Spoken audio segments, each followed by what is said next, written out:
Hello children, कुसुम ma'am की online class में आपका स्वागत है। प्यारे बच्चों, आज हम 5वीं कक्षा की हिंदी की पाठ्य पुस्तक झिलमिल का पाठ 6 जासूस जमील के अभ्यास में आने वाले प्रश्नों को, शब्दार्थ को और जो अदर एक्टिविटीज है सबको समझने वाले हैं।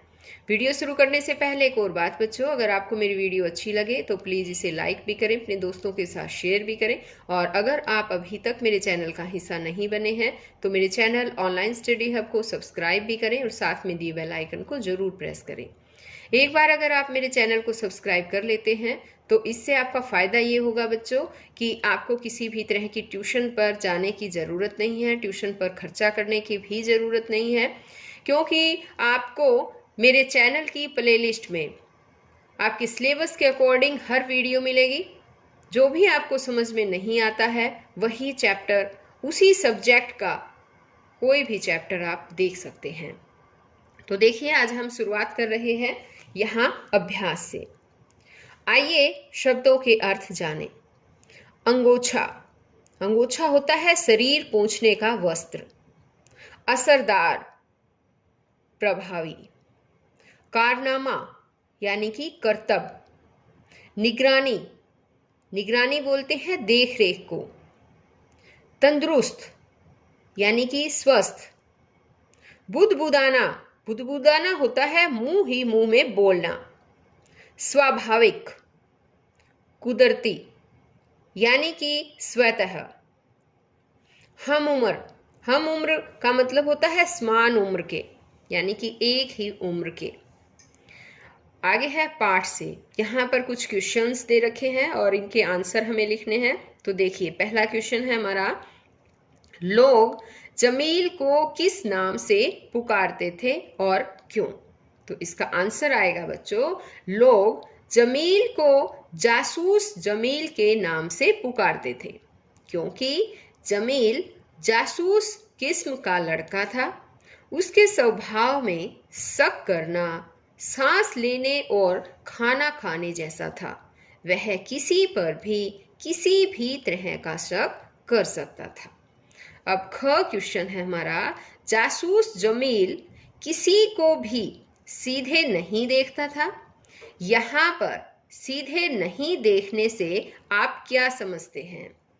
यहाँ पर कहा गया ना कि जासूस जमील सीधे नहीं देखता था, तो सीधे ना देखने का मतलब पूछा गया है। तो आंसर आएगा, जासूस जमील किसी को भी सीधे नहीं देखता था। यहाँ पर सीधे नहीं देखना, इसका अर्थ यह है कि वह सबको शक की निगाह से देखता था। वह शरीर को खास तरह से टेढ़ा करता और उसके चेहरे को दाएं या बाएं घुमाकर तिरछी नजर से देखता था। देखी जा रही चीज भले ही पत्थर हो या इंसान हो। नेक्स्ट ग क्वेश्चन है, जमील नंदू के आने का बेसब्री से इंतजार क्यों कर रहा था? तो क्यों कर रहा था बताओ बच्चों? आंसर आएगा, जमील के अब्बू पीपल के पेड़ की छांव में सो गए। उसे नंदू पर शक तो था ही। उसने सोचा कि अब अब्बू को सोया समझकर नंदू बकरी का दूध पीने अवश्य आएगा। इसलिए जमील नंदू का बेसब्री से इंतजार कर रहा था। घ क्वेश्चन है, दूध चोर को ढूंढने के लिए जमील को क्या क्या करना पड़ा? आंसर आएगा, दूध चोर को ढूंढने के लिए जमील को पहले नंदू का पीछा करना पड़ा। उसे आधे गांव का चक्कर लगाना पड़ा और नंदू के पीछे पीछे उसके खेत तक भी जाना पड़ा। फिर जमील ने बकरियों पर नजर रखने का फैसला किया। बकरियों के पीछे वह अपने अब्बू के साथ जंगल में भी गया। वहां पर उसे भूखा प्यासा रहना पड़ा। तब जाकर दूध चोर बंदर के बच्चों का पता चला। यानी कि दूध चोर कौन था? बंदर के बच्चे थे। बंदर के बच्चे जो है वो कल्लों का दूध पी जाते थे, है ना। आगे है नेक्स्ट क्वेश्चन, आपकी बात। तो बच्चों, आपकी बात में जितने भी क्वेश्चन आते हैं उनके आंसर बच्चों आपको खुद ही देने होते हैं। मैं इनको केवल समझाती हूँ आपको। देखो, क क्वेश्चन दे रखा है कि बकरी का दूध पीने पर जमील अपने दोस्त पर शक करता था। आप अपने दोस्त पर कब कब शक करते हैं? तो बताओ बच्चों, आपको भी आपके दोस्त पर शक होता है क्या?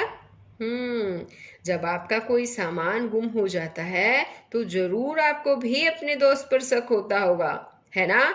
और जब वो झूठ बोलता है आपका दोस्त तो और भी ज्यादा शक हो जाता होगा आपको, है ना? अब नेक्स्ट क्वेश्चन है, जमील के पास एक बकरी थी जिसे वह कल्लो के नाम से बुलाता था। आप अपने पालतू पशुओं को किन किन नामों से बुलाते हैं? किन किन नामों से बुलाते हो बच्चों, बताओ। हाँ, अगर आपके पास कोई डॉगी है यानी कुत्ता है तो उसका जो नाम रख रखा है वो कह सकते हो, या कोई आपके पास गाय है, इससे से जो भी पालतू पशु आपने पाल रखा है घर में और उसका नाम है तो वो आपको यहाँ पर बताना है। अब आगे है पाठ से आगे। जमील नंदू पर शक करता था लेकिन नंदू पर इसका कोई असर नहीं था। सोचो ऐसा क्यों? बताओ बच्चों, ऐसा क्यों था? ऐसा इसलिए था बच्चों क्योंकि नंदू सच्चा था। उसने तो जमील की बकरी कल्लो का दूध पिया ही नहीं था, है ना? तो इसलिए जमील की बातों का उस पर कोई असर नहीं हो रहा था। आगे है, बकरियां बंदरों के साथ रहने की आदी हो गई है। इसका क्या कारण रहा होगा? हाँ, तो बताओ बच्चों। तो इसका कारण यही रहा होगा बच्चों कि बकरियां प्रतिदिन जंगल में चरने के लिए उसी पीपल के पेड़ के नीचे जाती थी जिस पर बंदर रहते थे। वे प्रतिदिन एक साथ मिलकर उछल कूद करते थे। इससे बकरियां बंदरों के साथ रहने की आदी हो गई थी। अब आगे है, बंदर के बच्चे को बकरी का दूध पीना किसने सिखाया होगा? सोचकर बताएं। तो अब बताओ बच्चों, पता है आपको? किसने सिखाया होगा? तो बंदर ये सब अपने आप ही सीख गए होंगे देखकर। क्या देखकर? कि बकरियां भी तो अपने बच्चों को दूध पिला रही होंगी, है ना? और जब बकरियों ने अपने बच्चों को दूध पिलाया होगा तो इस दृश्य को बंदर के बच्चों ने भी देखा होगा और फिर बंदरों के बच्चे भी धीरे धीरे बकरी का दूध पीना सीख गए होंगे। अब आगे है भाषा की बात। जमील सबको तिरछी नजर से देखता है। जमील ने सबको तिरछी नजर से देखा। जमील सबको तिरछी नजर से देखेगा। तो यहां पर देखो बच्चों, यहां हमें 3 वाक्य दे रखे हैं, है ना? और तीनों ही वाक्य अलग अलग समय के बारे में बता रहे हैं। यहां पर है कि जमील सबको तिरछी नजर से देखता है, लास्ट में देखता है यानी कि अब देख रहा है, यानी कि ये वर्तमान काल की बात है, ये काम अब हो रहा है। जमील ने सबको तिरछी नजर से देखा यानी कि पहले देखा था, भूतकाल की बात है यहाँ पर, अब नहीं देख रहा है वो, उसने पहले देखा। और जमील सबको तिरछी नजर से देखेगा, देखेगा का मतलब है कि वो भविष्य में आगे देखेगा। तो इसने कहा है कि यहाँ पहले वाक्य में क्रिया हो रही है तो ये वर्तमान काल, तो ये जो काम है ये वर्तमान काल में हुआ है। दूसरे वाक्य में क्रिया हो चुकी है यानी वो देख लिया है उसने, जमील ने सबको तिरछी नजर से देखा, देख चुका है वो, यानी कि तो ये भूतकाल में है। और तीसरे वाक्य में क्रिया भविष्य काल में होगी।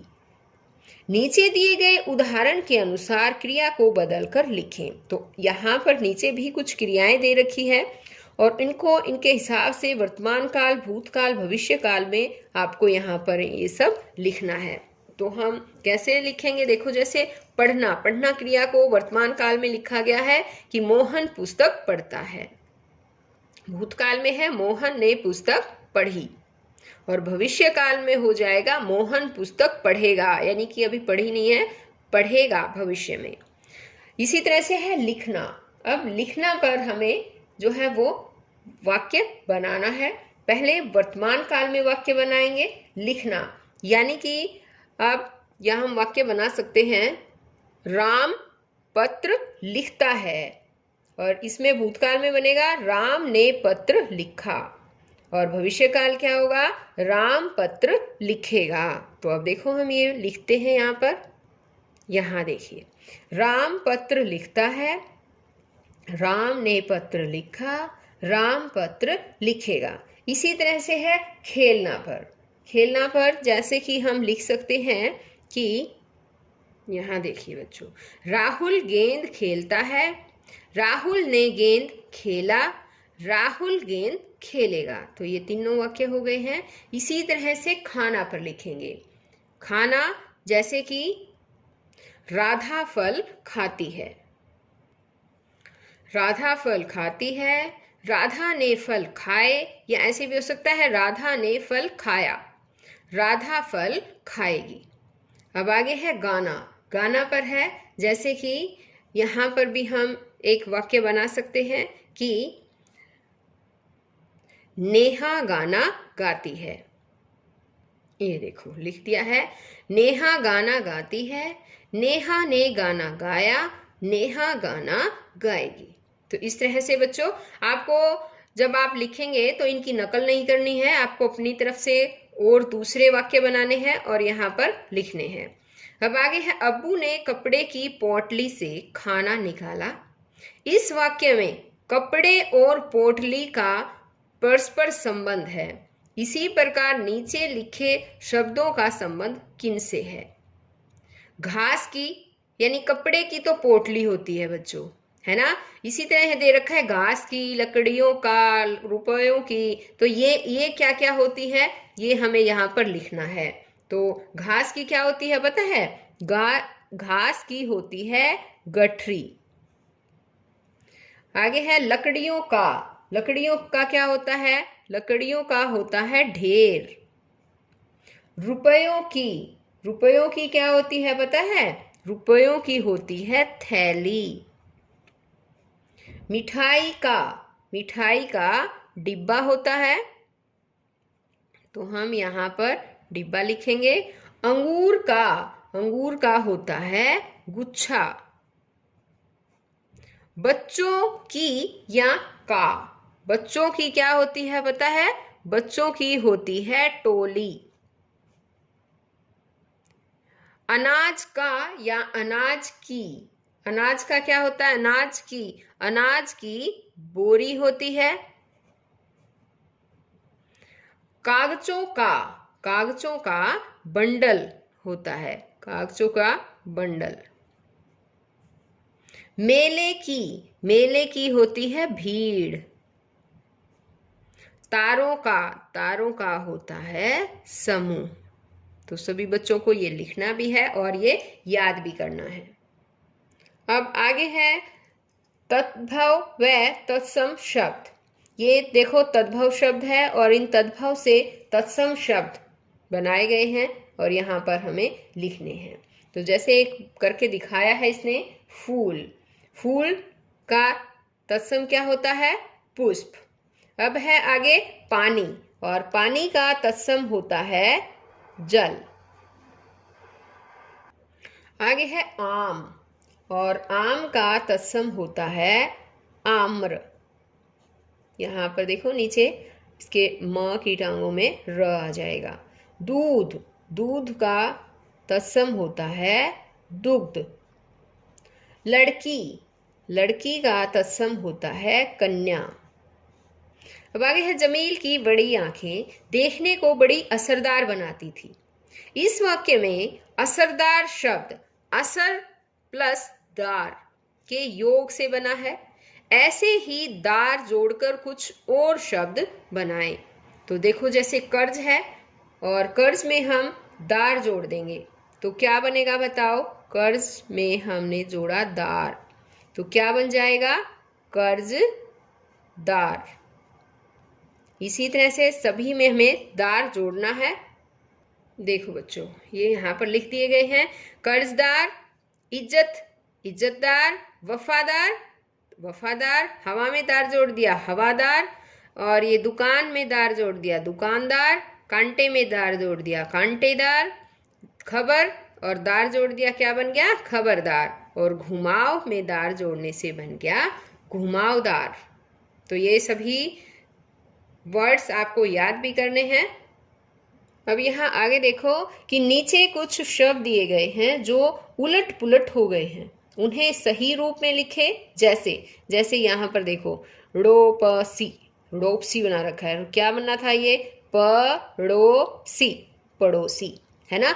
इसी तरह से ये देखो क्या है, ये री र स, क्या है ये, स री र, ऐसे बनाएंगे इसको, स पहले लिखेंगे फिर री और फिर र लिखेंगे तो क्या बन जाएगा ये, शरीर।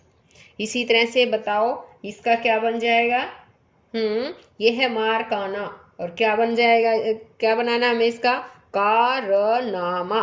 तो क्या बनेगा ये बनेगा कारनामा। इसी तरह से ये बताओ बच्चों क्या बनेगा, बताओ शाबाश, पीपल, ये बनेगा पीपल, पीपल का पेड़ होता है, देखा भी होगा ना। यहाँ पर ये बताओ अब क्या बनेगा, फायदा, ये बनेगा फायदा। अब नेक्स्ट बताओ ये क्या बनेगा, बताओ, नी हाँ गरानी, क्या बन गया, शाबाश, बताओ, नी गरानी, निगरानी। और ये बताओ क्या बन गया, जासूसी, क्या बन गया ये, जासूसी। तो अब हम लिखेंगे, कहाँ पर लिखेंगे बताओ, यहाँ पर, क्या लिखेंगे, जासूसी। अब ये बताओ क्या बनेगा, कविता, क्या बन गया ये बन गया कविता। ये बताओ, नमन, नमन, इसका बताओ क्या बनेगा, हाँ शाबाश, अब की बार मुझे आप लोग ही बताएंगे, बलिदान, क्या बना बताओ, पता चल गया, हाँ बलिदान। और ये बताओ ये क्या है, पचापचू, ये क्या है भाई, क्या बनेगा बताओ, इससे बनेगा चू पै चा पै, क्या बना बताओ, चुपचाप। अब आगे है, जमील नंदू को सीधा नहीं देखता था, वह शरीर को खास तरह से टेढ़ा करता और चेहरे को दाएं या बाएं तिरछा देखता। इस वाक्य में टेढ़ा शब्द का समानार्थी तिरछा व विपरीत सीधा है, तो लिखें। इसका मतलब यहाँ पर इसने क्या कहा है, इसने कहा है कि जमील जो है नंदू को सीधा नहीं देखता था, वो शरीर को खास तौर से टेढ़ा करता, चेहरे को दाएं बाएं और तिरछा देखता। इस वाक्य में जो टेढ़ा शब्द है उसका समानार्थी होता है तिरछा और विपरीतार्थक होता है सीधा। यानी कि समानार्थी का मतलब उसके समान अर्थ और विपरीत का मतलब होता है उल्टा अर्थ। तो देखो टेढ़ा का समानार्थी है तिरछा और विपरीत शब्द है सीधा। इसी तरह से हमें राजा का बनाना है। राजा का समानार्थी क्या होता है पता है, राजा को नृप भी बोलते हैं और राजा का विपरीत हो जाता है रंक। गरीब को क्या बोलते हैं, समानार्थी होता है इसका दरिद्र, और गरीब का उल्टा क्या हो जाएगा, अमीर, यानी विपरीत शब्द।